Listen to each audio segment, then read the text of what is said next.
Hi, my name's Tim. I'm Claire's husband. We're from Zinni House. Today I'm going to walk you through how to repair veneer on a piece of furniture. So as you can see here, we have a piece of veneer that's missing.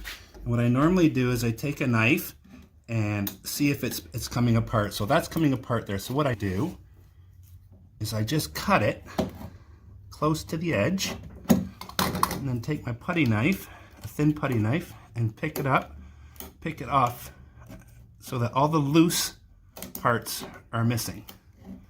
So that's that side. And as you can see, this piece is missing. So do that again, okay, so we can see so it. As you can see, that piece is loose, and I can see that it's flapping all the way up into there. So I'm going to cut. I'm going to cut all the way over to there. Just score it. And you're just cutting through the top veneer, through the top right? veneer, not through the bottom, and then it should break off pretty easy once you get it going. So what you want to do is stick your putty knife in, so I have a little bit more. Just go back so we can see that. Okay, so you can see what I'm doing. Yeah. So I'm how I'm sticking my putty knife, and there's still a little bit more that's loose, but we're almost there. I'm going to score it this way, and then this way. So Tim, why wouldn't you just keep peeling? Why do you have to score it? Just so I want a spot where the veneer is glued tight to the backing. So right here, that little nib on the bottom is still a little bit loose. So I'm just going to go straight across.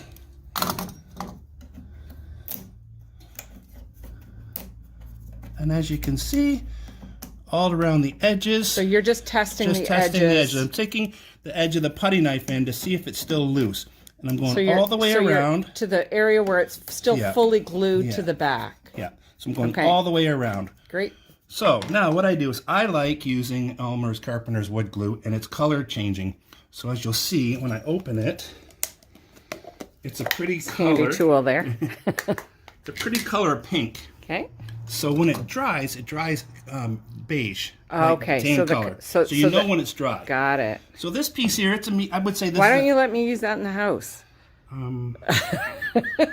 It's okay. Keep going. It's pink, and I like pink.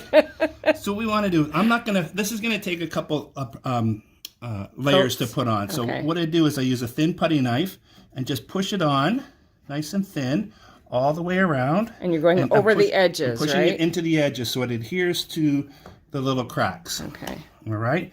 And I'm going to build up the middle just a little bit, but not going to fill it. I'm not concentrating on filling the whole thing, because I'll probably have to do this again. Okay. So I'm lightly pushing on the back of the putty knife. Okay. As you can see, that you can already see it starting to starting to dry. change a little bit, but I still don't have enough over there.